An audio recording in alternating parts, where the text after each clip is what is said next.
Hello and welcome back to another episode on the Hermitcraft server. So some of you may recognise what's in front of me right now.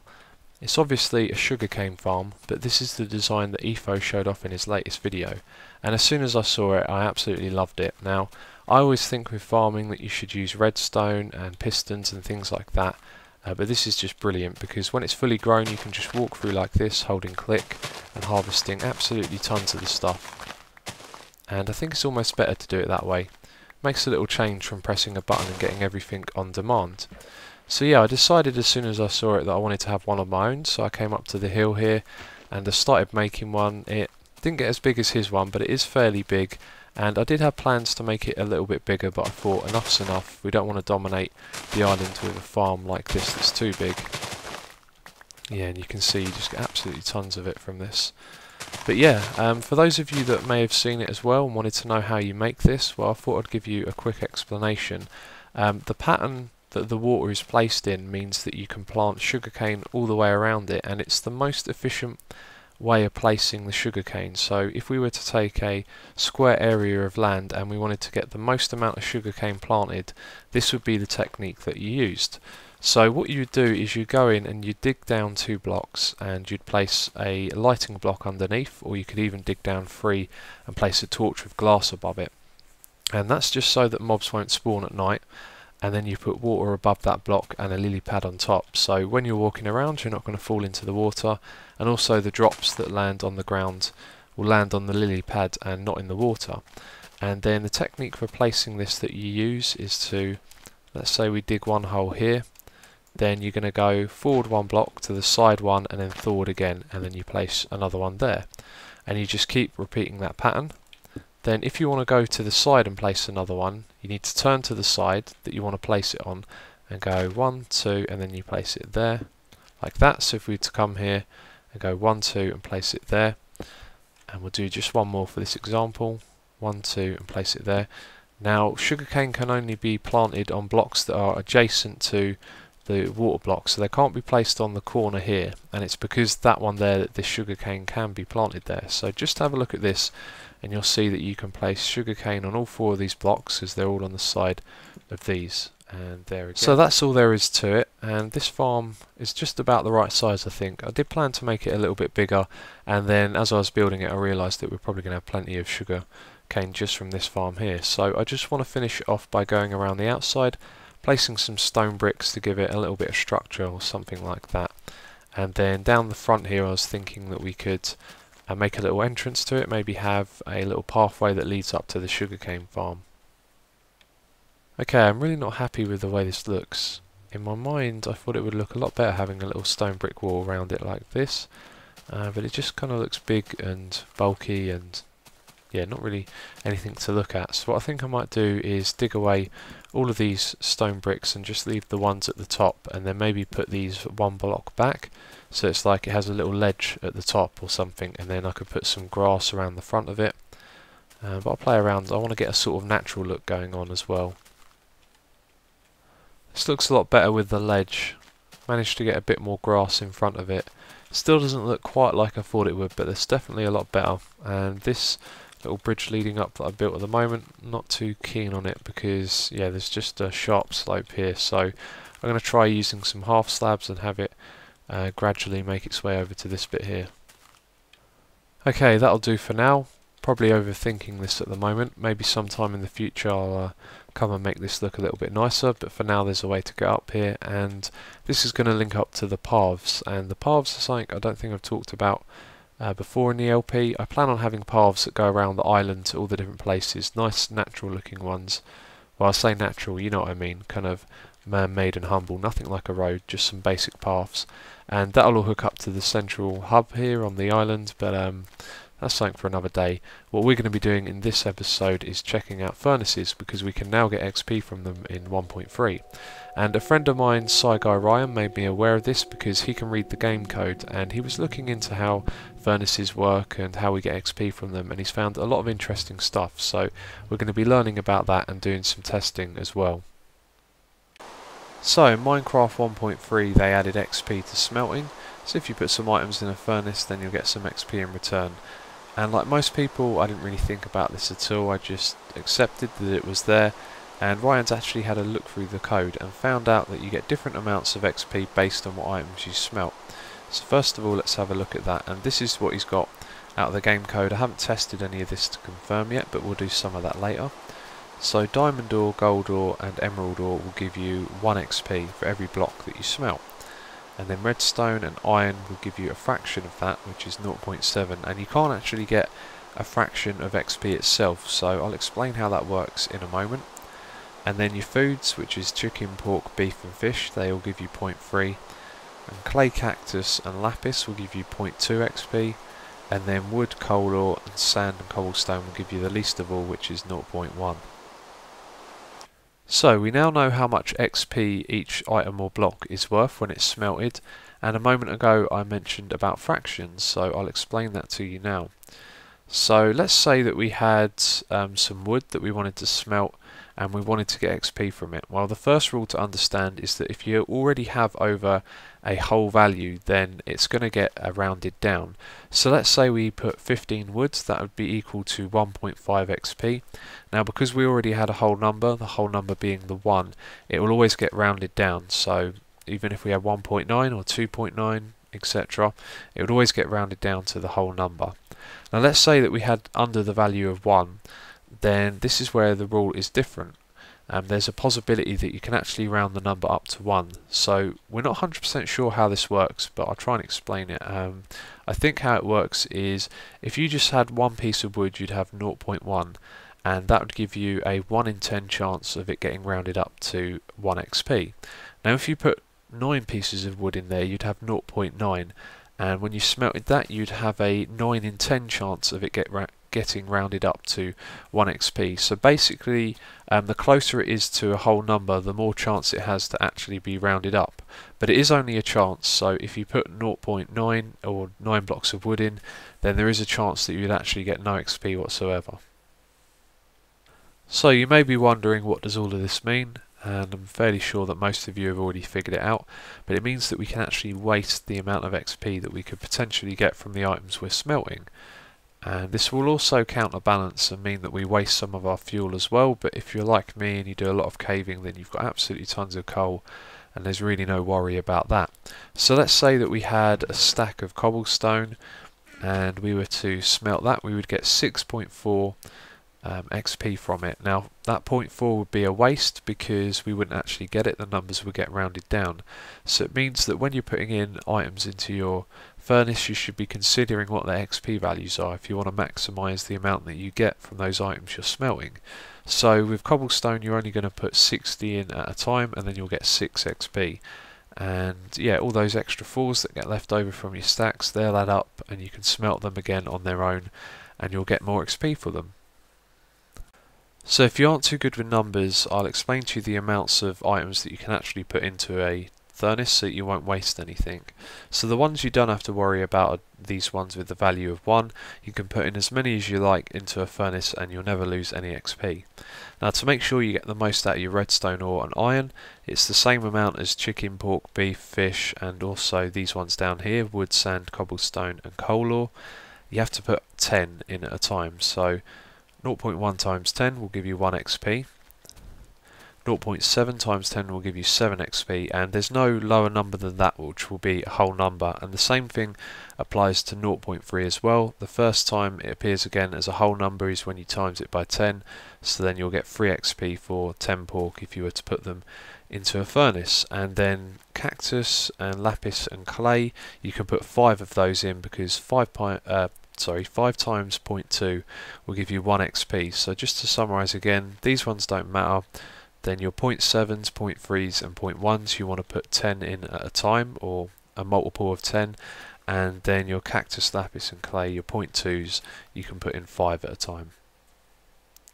So that's almost everything there is to know about smelting, but Ryan discovered one other thing in the game code as well which is quite interesting. There's actually a quirk in the way that the XP or the taking of the items out of the furnace is detected to give you XP, and what he's found is if you are to click on the stack of items and then drag them into your inventory with your mouse, then you'll get all of the XP that come out of the furnaces. And if you are to shift click on the items and move them to your inventory that way, there's a chance, I'm not sure if it happens every time, but basically there's a chance that you'll actually get less XP in total. And this is just down to the way that the game is coded to check that you're taking items out of the furnace, so you can actually lose XP that way. So that's something to remember when you're taking your items out of the furnace. Never shift click the items out, always drag and drop them into your inventory. So now that we know everything there is to know about smelting and XP, it's time to actually test this and find out if it's all correct.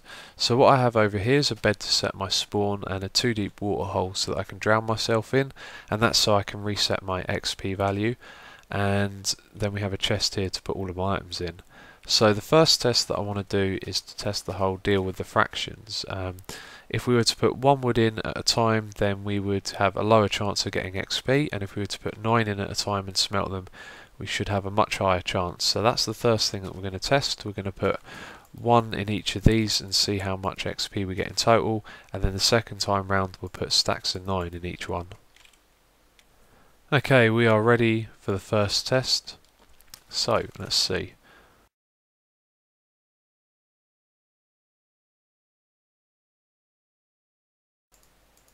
Okay, so none whatsoever, and now we should try it with 9 in each one, and then we should get some XP. Okay, we're ready. This time we got 9 in each one, so we should have a good chance of actually getting some XP.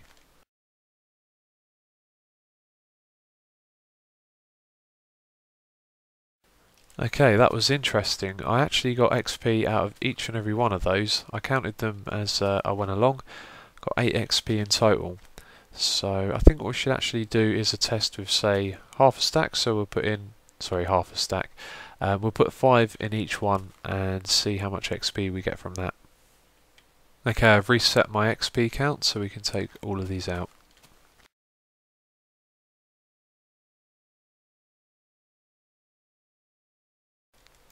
Okay, so we got 4 XP from that. Now what was interesting is that it was the first 4 that I took out that I didn't get anything from at all, and the second 4 that I got 4.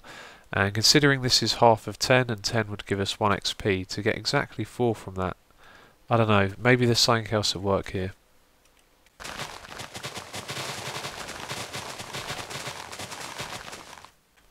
So I've done a bunch more testing and there is nothing more to it. The way the XP came out of the furnaces the first time round just kind of threw me off a little bit, but after doing some more testing I can confirm that the XP value when under 1 works how I described it before.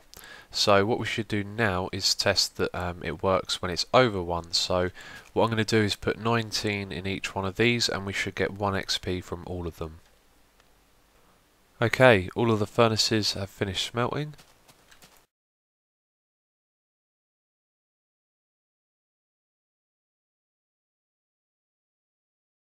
Okay, something very interesting just happened. All of the furnaces except 1 gave me 2 XP.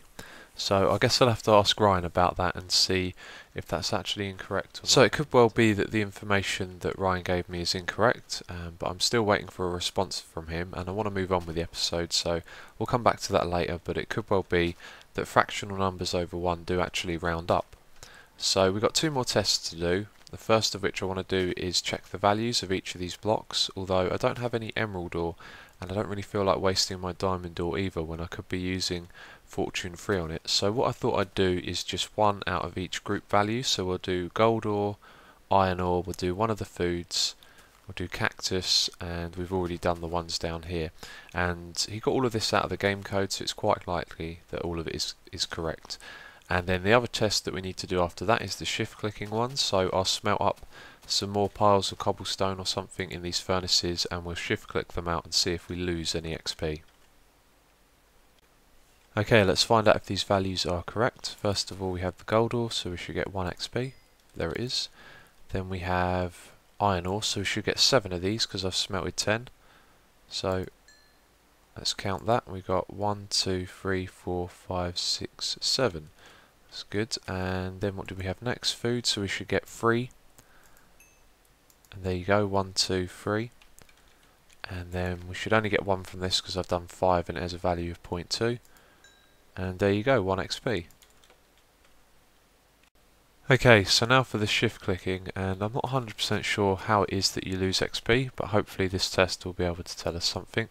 So we've got a stack of 30 in here, and we have a stack of 39, so it's quite likely that we'd get 4 based on our previous tests from this, 4 XP. So let's do that one first of all. Shift clicked, and we got 1, 2, 3, 4.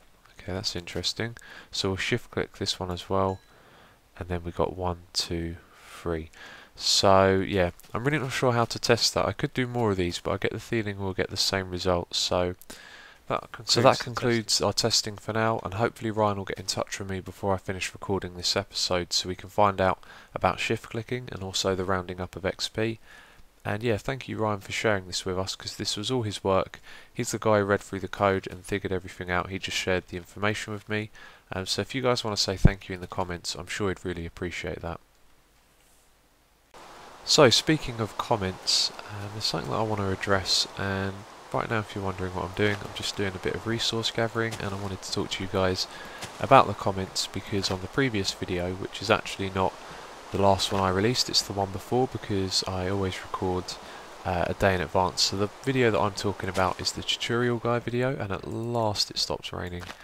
But in that video there were tons and tons of comments, really positive comments, which I really appreciate reading, and I didn't have the time to respond to them. It's just been one of those weeks. I've had very little time to actually get on top of the comments. I've got tons of emails to reply to and all that sort of stuff, and I thought while I was reading it on my phone that a good way to deal with the comments would be to talk to you guys directly like I am now. So I was making little notes on my phone about what people were saying.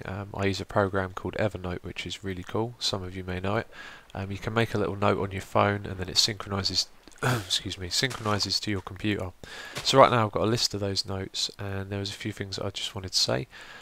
Some people were telling me stories about how they found my channel, and quite a few people were saying that they found my channel through the cave spider tutorial. And that was really pleasing to read, because I often look back at that tutorial and think, you know, that was a real pain to make and I didn't really enjoy it, but it turns out it was worth it, because some people really like the tutorial and use it every time they do a cave spider farm. And I admit myself, whenever I end up doing one of those, I always go back to my own video, because I forget a lot of the information, as I'm quite a forgetful person. And there's actually lots of comments in each video about things that I say that I get wrong. I think in the last one I said something to do with the sword. Oh yeah, that was it, the sharpness sword. I didn't realise that sharpness was actually a chance value, but I'm pretty sure someone's told me that before. So I am a bit forgetful, but I do appreciate you guys reminding me. Eventually I'll remember all of it, because there is a lot to know about this game.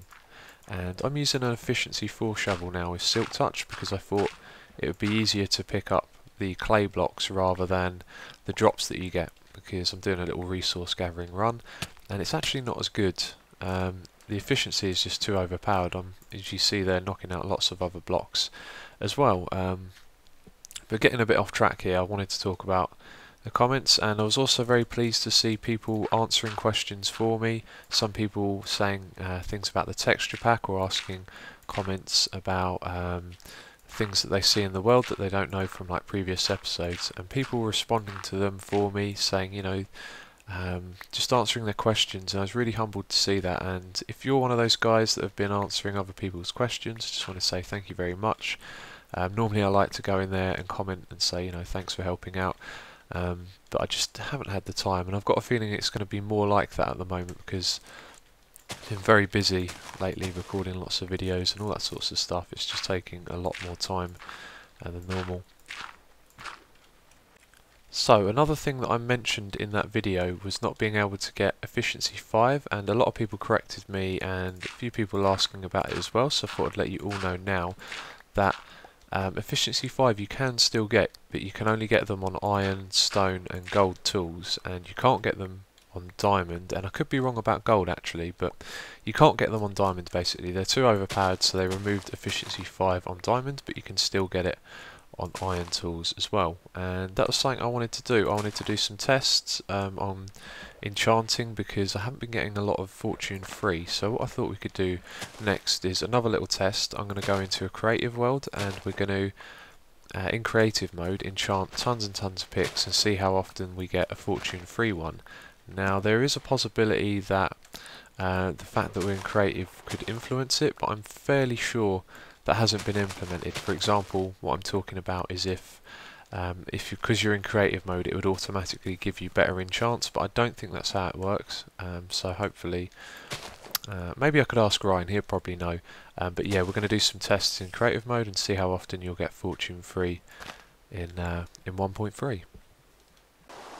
So rather than risk the outcome of creative mode affecting our tests, I've gone into survival and used MBT edit to give myself 90,000 levels of XP, and then I put in these double chests full of diamond picks like this, and I've been enchanting for some time now, and I did plan to do all of those, but it takes a lot longer than you'd expect. So I've done 200 enchants and now we have some results. So I've put all of my silk touch ones into these, and then in these two over here we have all of the other ones. These will be efficiency and unbreaking, and then in these two chests up here we have fortune 3 and fortune 2. So out of those 200 picks we got 99 normal ones, so that's just under half. That's 49.5% chance of getting just a normal building pick, and then you have a fairly good chance of getting silk touch. I got 42 of these picks, so that's 21% chance of getting silk touch. Now for fortune you have a 29.5% chance of getting fortune, because I got 59 fortune picks, but in my eyes fortune 2, which is this one over here, is useless. I'm going to use this as a building pick because I only want to use fortune 3 on the ores so I can get the most out of them.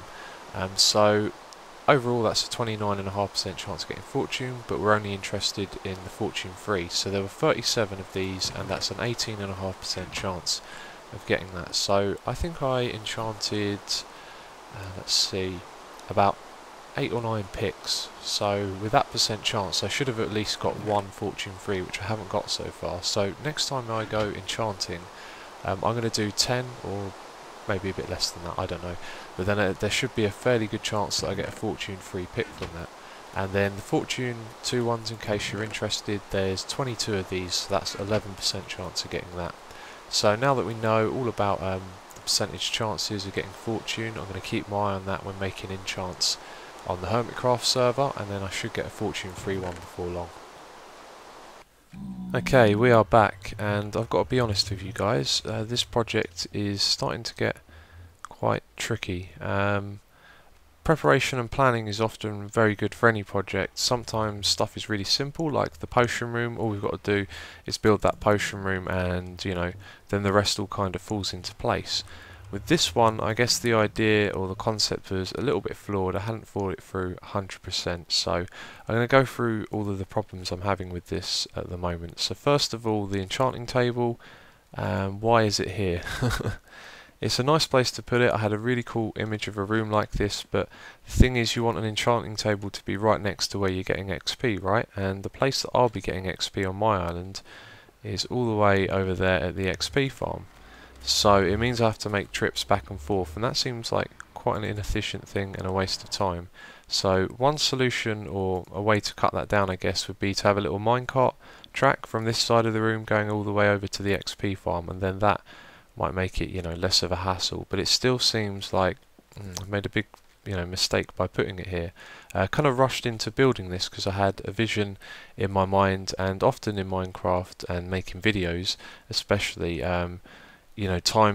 time management and time is very important, and if you've got an idea you've just got to sort of go with it. So what I mean by that is that because time is very important, I've always got to be filming the next episode of Hermitcraft, and it's very time consuming. So if I have an idea or something that I want to do, I just sort of have to go with it. And like this time, it turns out that I probably should have given this idea more thought than I did. And the other problem I'm having is with deciding what to put in each of the dispensers, because I had loads of ideas at first, and now that I've thought about them more, some of them have become a little less practical. So I know what I'm going to put on one side of the room. This is going to be real simple. We could actually do it right now. On this side I'm going to put some basic swords in this one, nothing fancy.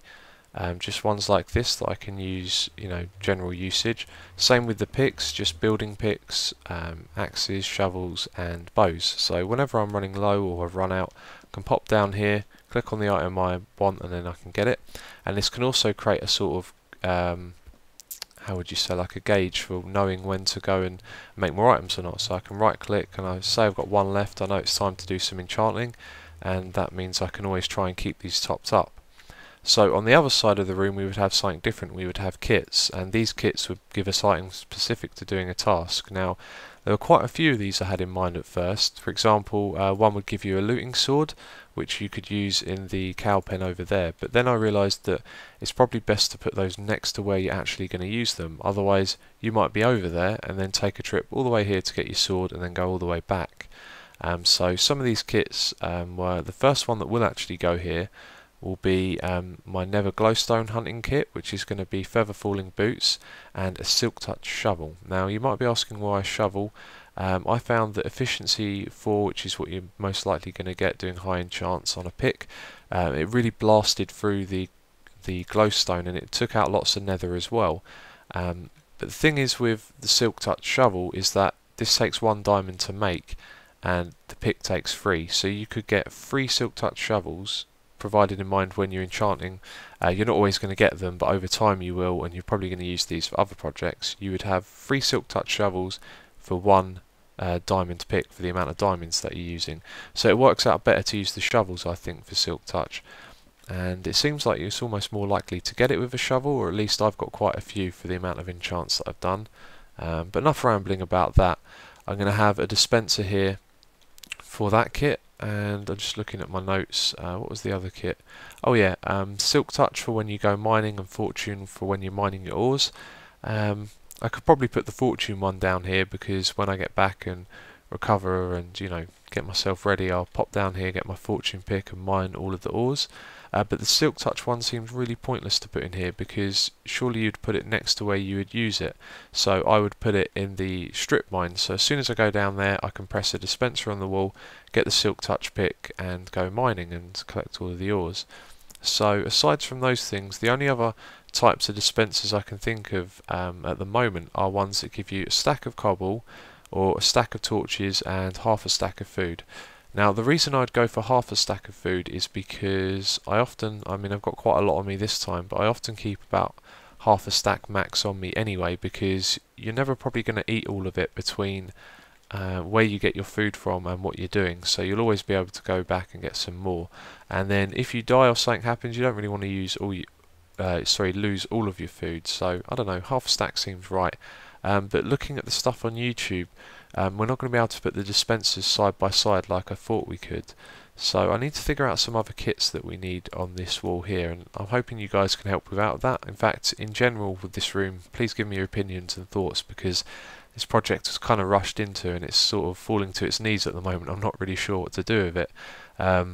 Already running out of ideas for the dispensers. I thought I'd have, I could never have enough dispensers. I was planning a wall at the back here with loads of them, and now it's starting to seem, now that I've given it more thought, like I can't remember all the ideas I had. So yeah, stack of cobble to, I always have cobble and wood in my inventory. If you ever get in a sticky situation, you've got some cobble and wood, you can make yourself a crafting bench and some tools. So I'd probably have a dispenser for each of those, and then the torches is quite obvious. It's always useful to keep those on you. So I'm just going to think for a while, see if there's anything I've missed. So I've listened back to the footage and I don't think I've missed anything, but it did give me a couple of ideas as to how we could probably salvage this project. So if we simplify the use of dispensers like we're going to on this side, on this one as well, there's a couple other items I can think of at the moment. Shears and also buckets would be quite useful just to get one out of a dispenser at a time. So if there's a couple more things like that, perhaps we could put them over here. And then those kits that I talked about we could put at the back of the room. At the moment we've only really got one or two that are useful, so if I can remember some of the other ones that I had ideas for, we could perhaps put 2 on this side, 2 on that side, and then in the middle here we're probably going to have to make a little minecart track going over to the XP farm.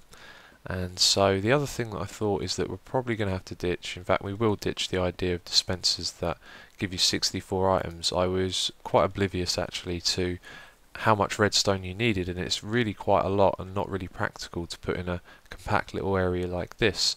So what I have been thinking is that items like that, you may not always need a whole stack of them, or you might actually need more than one. So for example, our cobblestone thing, it's actually quite slow to press the button and then wait for a stack of items, and then let's say you needed 3 or 4, you don't want to keep pressing it over and over again. So the most convenient way of getting items is chests. You know, you open them and pick out what you want. So I thought it might be just real simple to create a small little room over on this side that has chests full of items that we constantly need. So in my inventory, I'm always going to keep ladders because they're probably going to be quite useful from time to time. I always try and keep a stack of wood and cobblestone so that we can get, if we get in a sticky situation, we can make stone tools, and then perhaps a stack of food. There might be something else I've forgotten about. So then we can just have a simple top-up room over here. If I'm going to need a lot of cobblestone, then I can grab it, etc. And this is obviously the ideal place to have it as well, as it's our, you know, access to the Nether, the transport hub of the island. We're going to be passing through here a lot, so it makes sense to put those sort of items just over here. And then as for this room, I think, you know, I think we're going to be able to salvage it, but I really would like to hear your opinions, thoughts and ideas, because I'm sure there's a few of you out there that have got some really good ideas, and together we can, you know, make this project seem pretty decent again. But there's one last little thing that I want to do, which is an aesthetical change. I've been looking at this glass for ages, and I think what I should do is remove the half slabs down here and lower the glass down, and then maybe put stairs around the outside so we have a little bit of a ridge between the glass and the planks that we have here. Okay, I think that looks a little bit better. Does kind of seem like this is just one block too low now, I don't know. But what I'm going to do is just change these blocks and make them into stairs, and then we'll see how that looks. Okay, there you go. I'm actually really undecided on this. You'll notice also I've left out 2 blocks here. I put those in. I just thought that looked a lot worse when it was like that. It's nice to have this entranceway a little bit more open, but I'm going to leave that to a vote. So do you like it with just the half slabs or with the stairs as well? And then let me know and we'll change that in the future. So one last thing, Ryan got back to me, and it turns out that he last looked at the code during the snapshot stage and he didn't think that they'd changed much, but it turns out they made a couple of minor little tweaks, one of them being that the fractional values over 1 can actually be rounded up. And as well as that, the whole thing with the shift clicking, apparently the chances are ever so slim, you'd hardly ever see it. So anyway, that's it for this episode. Thanks for watching, and I'll catch you next time.